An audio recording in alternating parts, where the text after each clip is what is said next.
ఓం మహాగణాధిపతయే నమః. ఓం గురుభ్యో నమః. ఓం శ్రీమాత్రే నమః. పరమేశ్వర స్వరూపమైనటువంటి జ్యోతిష, వాస్తు మరియు ఇతర అనేకమైనటువంటి శాస్త్రములను మనకు అందించినటువంటి మహర్షులకి నమస్కారం. హయగ్రీవ హయగ్రీవ హయగ్రీవేతియో వదేత్తస్య నిస్సరతే వాణి జహ్నుకన్యా ప్రవాహవత్. అరుణాం కరుణాతరంగితాక్షీం ధృతపాశాంకుశపుష్పబాణచాపాం అనిమాదిభిరావృతాం మయూకైః అహమిత్యేవ విభావయే భవానీం. శ్రీమాత్రే నమః. ప్రేక్షకులకి ఆ లలితాంబిక అమ్మవారి యొక్క అనుగ్రహం పరిపూర్ణంగా కలగాలని మనస్ఫూర్తిగా కోరుకుంటూ మనం ఈరోజు వార ఫలితాల్లో 15వ తేదీ నుంచి 21వ తేదీ వరకు ఉన్నటువంటి గ్రహస్థితి ఏ విధంగా ఉంది అని చెప్పి చూసుకున్నట్లయితే, వృషభంలో గురువు ఉన్నాడు వక్రించి, అదేవిధంగా చంద్రుడు కూడా కలిసి ఉన్నాడు. ఈ చంద్రుడు కర్కాటకం నుంచి సింహం వరకు ఉంటుంది ఈ వారం రోజుల ప్రయాణము. కుజుడు కూడా కర్కాటకంలో వక్రించి ఉండడము, కన్యారాశిలో కేతువు మనకి ఈ వక్రగతి పోతుంది. వృశ్చికంలో ఉన్నటువంటి బుధుడికి వక్ర త్యాగం అవుతుంది. రవి ధనస్సులోకి వస్తున్నాడు ఈ 15వ తేదీ నుంచి. అదేవిధంగా శుక్రుడు మకరంలో, శని కుంభంలో, మీనంలో, రాహు యొక్క సంచారం జరుగుతుంది.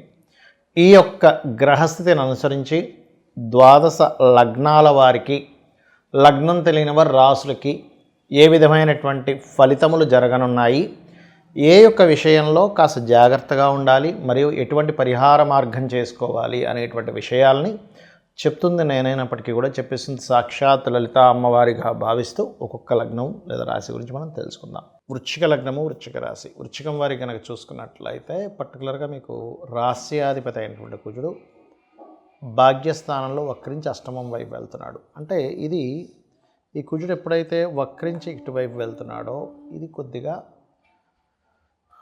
ప్రాపర్టీ రిలేటెడ్, వాహన సంబంధించినవి తీసుకునేటువంటి అంశంలో, లాంగ్ జర్నీ చేసేటువంటి విషయాల్లో కాస్త జాగ్రత్తగా ఉండాలి అనేటువంటి చూపిస్తుంది.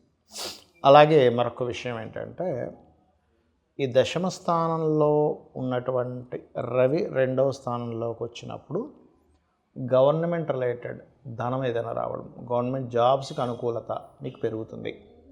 లేదా మెడికల్ రంగాల్లో, లేదా ఒక జాబ్లో ఏదైనా ఒక రేంజ్కి వెళ్ళడానికి కనెక్టివిటీస్ అట్లాంటివి. కాకపోతే ఇక్కడ బుధుడు లగ్నంలో ఉన్నందుకు కొన్ని మిస్కమ్యూనికేషన్స్, అంటే మీకు చూడండి, ఇప్పుడు ఒక ప్రమోషన్ రావాలి, బాస్ రెడీగా ఉంటారు, మీరు రెడీగా ఉంటారు, కానీ మధ్యలో వాళ్ళు ఎవరైనా దానికి చెడగొట్టే ప్రయత్నం చేస్తారు. కాబట్టి ఈ యొక్క విషయంలో జాగ్రత్తగా ఉండండి. ఎందుకు అంటే అర్ధాష్టమ శని ప్రభావం.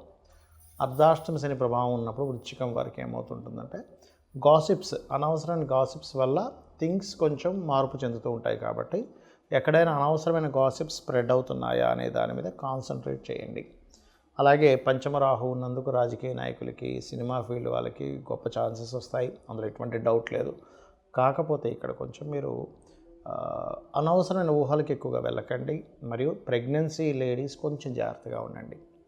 అదేవిధంగా బిజినెస్ లోన్స్ లభిస్తాయి. 6th లార్డ్ ఎప్పుడైతే లోన్స్ కారకుడు బిజినెస్ స్థానాల వైపు వెళ్తున్నాడో, కాకపోతే దగ్గర దాకా కొన్ని సంబంధాలు దగ్గర దాకా వచ్చి, అది పార్ట్నర్స్, బిజినెస్ పార్ట్నర్స్ విషయం కావచ్చు, వివాహ సంబంధించిన విషయాలు కావచ్చు, దగ్గర దాకా వచ్చి వెనక్కి వెళ్ళడం జరుగుతూ ఉంటుంది. బట్ ఈ లాభంలో కేతు కూడా మంచివాడే చెప్పాలంటే. అయితే మీరు ఇక్కడ చేయవలసినటువంటి దేవత ఆరాధన ఏమిటి చూసుకున్నట్లయితే, ఎక్కువగా దుర్గాదేవిని ఎక్కువగా ఆరాధించండి. మరియు లగ్నంలో ఈ లగ్నానికి పాపి అయ్యాడు కాబట్టి మీరు ఎక్కడా కూడా బెనిఫిట్స్ పోగొట్టుకోకూడదు. మీ ఆఫీస్లోనో మీ బిజినెస్లోనో బెనిఫిట్స్ అసలు పోగొట్టుకోకుండా ఉండాలి అంటే సూర్య భగవాను చూస్తూ ఓం మిత్రాయ నమః అనే మంత్రం, అదేవిధంగా బిజినెస్ లైన్స్లో ఉండేవారు కావచ్చు, జాబ్లో గ్రోత్ గురించి కావచ్చు, ఎనీథింగ్, మీ హ్యాపీనెస్ ఇదంతా పెరగాలి అంటే కనుక లలితా సహస్రనామాల్లో ఒక నామం ఉంటుంది. ఏమిటంటే అది ఓం ఇంద్రగోప పరిక్షిప్త స్మరతూనాభజంగికాయై నమః అనే నామం. అది చేసుకుని అన్ని విధాల మీకు బాగుంటుంది. మనం ఈరోజు జ్యోతిష్శాస్త్రంలో లేనటువంటి విషయాల్ని ఉంది అని అనుకొని అపోహపడే విషయాల గురించి మనం మాట్లాడుకుందాం.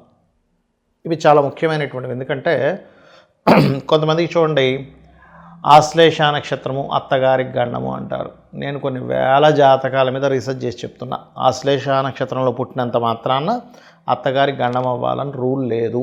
ఎందుకు అంటే అత్తగారికి ఒకవేళ నిజంగా గండం అవ్వాలన్నా అది పురుషుడి జాతకమైనా స్త్రీ జాతకమైనా గుర్తుపెట్టుకోండి. కేవలం స్త్రీ జాతకమే కాదు, ఎవరి జాతకంలో అయినా అత్తగారికి గండం రావాలి అంటే ఫస్ట్ ఈ జాతకుడు నిజంగానే ఆ అత్తగారి జాతకంలో గండం ఉండే జాతకుడితో వివాహం అవుతుంది. గుర్తుపెట్టుకోండి. అంటే ఏంటి, వాళ్ళ పాపతో వీళ్ళకి పాపకో బాబుతోనో వీళ్ళకి వివాహం అవుతుంది, ఈ జాతకుడికి లేదా జాతకురాలికి. అయ్యి వీళ్ళ జాతకంలోని వాళ్ళ జాతకంలో కూడా అంటే ఆ అత్తగారి జాతకంలో గండం అంటే లగ్నం పాడై ఉంటుంది, ఇతని జాతకంలో దశమ స్థానంలో గండం ఉంటుంది. ఈ రెండు మ్యాచ్ అవుతాయి.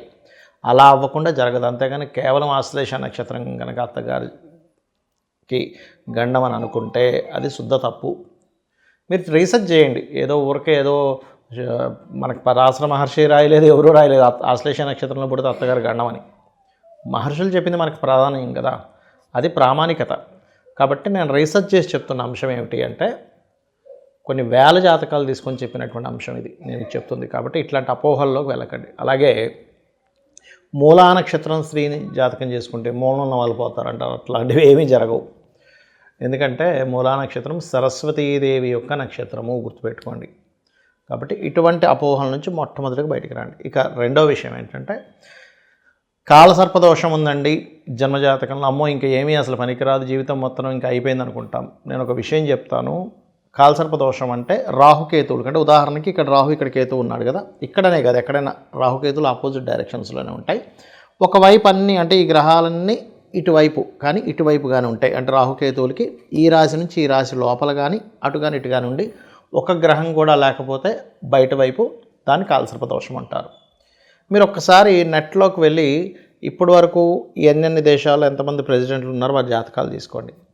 వాళ్ళల్లో 90% ఆఫ్ ప్రెసిడెంట్లకి, సీఎంలకి, లేకపోతే పెద్ద పోస్టులో ఉండేటువంటి వాళ్ళకి కాలసర్పదోషం ఉంటుంది. అంటే ఏదైనా సరే మనం ప్రాక్టికల్గా ఆలోచించాలి. ఒక్కసారి మీరు కనుక ఆలోచిస్తారో నిజమే కదా, ఇంతమందికి మరి ఈ 90% ఆఫ్ ఉంటే వీళ్ళు ప్రెసిడెంట్లు ఎట్లా అయ్యారు అని ఒక్కసారి ఆలోచించాలి. ఎందుకంటే ఒకటే గుర్తుపెట్టుకోండి, ఎక్కడా పర్సనల్ చార్ట్కి అప్లై చేయమని లేదు కాలసర్పదోషాన్ని.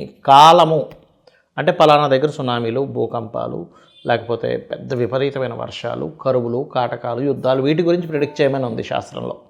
అంటే ఆ కాలంలో ఆ గ్రహాలని ఒకవైపు వెళ్ళిపోయి ఏ దేశాల మీద ప్రభావం చూపిస్తుందో దాన్ని బట్టి అలా చెప్పారు. ఆ సంవత్సరానికి రాజు ఎవరు, ఆ రాజు ఎవరయ్యారు, ఏ గ్రహం అయింది, ఒక్కొక్క దేశానికి ఒక్కొక్క రాశిని ఆపాదించారంటే మొత్తం దాన్ని తీసుకొని దాని మీద మనకి సర్వతోభాద్ర చక్రపరంగా వ్యధలు ఎక్కడ ఏర్పడుతున్నాయి దాన్ని బట్టి చూసి చెప్పమని చెప్పారు. అంటే జన్మజాతకంలో చూసేసుకుని కాలసర్పదోషం నాకేం పనికిరాదు అనుకుంటే దానంత మూర్ఖత్వం మరొకట్లేదు, గుర్తుపెట్టుకోండి. ఇదొకటి. ఇక మరొక విషయం చెప్తాను నేను మీకు. ఏలినాటి శని, అర్ధాష్టమ శని, అష్టమ శని, గుర్తుపెట్టుకోండి. ఇవి రాగానే ఇంక జీవితం మొత్తం ఇంకా అయిపోయింది, క్లోజ్ అయిపోయింది అనుకుంటారు. అసలు అలా లేదు. నేను మీకు చాలా వీడియోలో చెప్పాను. ఇప్పుడు కాదు 10 సంవత్సరాల నుంచి చెప్తున్నా. అయ్యా స్వర్గీయ ఎన్టీ రామారావు గారు ఏలినాటి శనిలోనే సీఎం అయ్యారు. ఎందుకు మన పీఎం గారు కూడా ఏలినాటి శనిలోనే ఆయన పీఎంగా నడిచింది మొత్తం కూడా. ఇప్పుడు కూడా అర్ధాష్టమ శని నడుస్తుంది. మరి అలా అంటే ఆయన పీఎం అవ్వకూడదుగా ఏలినాటి శని నడిచేటప్పుడు. అదేవిధంగా జగన్ లాస్ట్ టైం జగన్ గెలిచినప్పుడు కూడా అష్టమ శనిలోనే గెలిచాడు ఆయన. అలాగే చంద్రబాబు నాయుడు గారు కావచ్చు, ఎవరైనా గుర్తుపెట్టుకోండి. ఎందుకంటే మనకి శని శ్రమనివ్వాలి కాబట్టి వర్క్ ఇస్తాడు. కాకపోతే ఏంటంటే శ్రమిస్తాడు. అవతల వాళ్ళ నుంచి వ్యతిరేకతలు, నిందలు ఇవి ఇస్తాడు. అంతేగాని ఎక్కడ మన జీవితం ఆగిపోదు. జీవితం ఆగిపోయేది ఏలినాటి శని, అష్టమ శని, అర్ధాష్టమ శని కాదు. ఎప్పుడు ఆగిపోతుంది అంటే మీకు నడుస్తున్న మహాదశ బాగా క్రిటికల్గా ఉంది. ఆ మహాదశ క్రిటికల్గా ఉండి మీరు ఏ పని చేయకుండా ఇంట్లో ఉండి ఏ ప్రయత్నం చేయకపోతే అయిపోద్దండి. బికాజ్ ఆఫ్ మనం కనుక మన ఎఫర్ట్స్ పెడుతూ ఉంటే గ్రహాలు, దేవతలు కూడా మనకు సహకరిస్తారు. ఇప్పుడు ఒక్కోసారి దశ బాగోదు, దానికి రెమెడీ చేసుకోవడమే సింపుల్గా. ఏ దశ బాగాలేదో ఆ దశకు సంబంధించిన దానం ఇవ్వడం, చక్కగా అధిష్టాన దేవతకి ఒక మంత్రం చేసుకోవడం. ఇంతకు మించి ఏమీ మనం కంగారు పడిపోయి ఇవన్నీ ఎక్కడి నుంచి వచ్చాయి, అవేమీ మన మీద కక్ష కట్టుకొని రాలే. పూర్వజన్మల్లో మనం చేసినటువంటి కర్మే ఈ రూపంలో వచ్చింది. ప్రతిదీ కూడా మీరు చేస్తున్న యాక్షన్, రియాక్షన్, మీరు చేస్తున్న పనికి దానికి ఫలితం అనేది ఉంటుంది. ఇప్పుడు ఎందుకు చిన్న ఎగ్జాంపుల్ చెప్తాను చూడండి. పిల్లలకి ఒక సంవత్సరం పీరియడ్లో వాళ్ళు రోజు చక్కగా చదువుకున్న వ్యక్తి మెరిట్ వస్తాడు. ఏమి చదువుకునే వ్యక్తి సరిగ్గా వాడికి మార్కులు రావు. అంతే కదా. ఇప్పుడు ఇక్కడ చదివి ఎగ్జామ్ రాసిన తర్వాత రిజల్ట్, ఈ జీవితంలో ఎలా ఉన్నాము, ఇక్కడ అనుభవించేటువంటిది, ఇక్కడ చేసేటువంటి కర్మలు, ఇక్కడ మనం ఒకరిని నిందిస్తున్నామా, ఒకరిని ఇబ్బంది పెడుతున్నామా, ఒకరికి సహాయపడుతున్నామా, ఒకరికి సపోర్ట్ చేస్తున్నామా, ఇదేమీ పుణ్యంగా మారుతుంది నెక్స్ట్ జన్మకి. ఈ కాన్సెప్ట్ అర్థం అవ్వనంతసేపు ఎంతసేపు ఆ గ్రహం నన్ను ఇలా చేస్తుంది, ఈ గ్రహం నన్ను ఇలా చేస్తుంది అనుకుంటాం. గ్రహాలు చేయడం కాదు, మీ కర్మలే గ్రహ రూపేణ అక్కడ ఉన్నాయి. ఇది మీకు అర్థమైతే మంచి కర్మలు చేస్తూ ఉంటాం. మంచి కర్మలు ఏంటి ఇన్ సెన్స్, మనసు కూడా అవతల వ్యక్తిని బాధ పెట్టకూడదు, గుర్తుపెట్టుకోండి. ఒక్కొక్కసారి అవుతూ ఉంటాయి ఫ్యామిలీస్లోనో లేకపోతే ఫ్రెండ్స్ మధ్యలో చిన్న చిన్న డిస్టర్బెన్స్ వస్తుంటాయి. బట్ అర్థం చేసుకుని మళ్ళీ సారీ చెప్పుకోవడమో ముందుకు వెళ్ళడమో జరుగుతూ ఉండాలి. అంతేగాని కొంతమంది సాధిస్తున్నట్టుగా చేస్తూ ఉంటారు. అవి చాలా పెద్ద దోషాలు, గుర్తుపెట్టుకోండి. చాలా అంటే చాలా పెద్ద దోషాలు. కాబట్టి మీకు ఉద్యోగం రావట్లేదు, చాలా సింపుల్గా ఏం లేదు. ఓం శ్రీమాత శ్రీ మహారాజ్ని శ్రీమత్ సింహాసనేశ్వరి నమః. ఫైనాన్షియల్ ఇబ్బంది ఉంది, అమ్మవారి నామాల్లో చిన్న చిన్న నామాలు చేసుకుని కూడా క్లియర్ చేసుకోవచ్చు.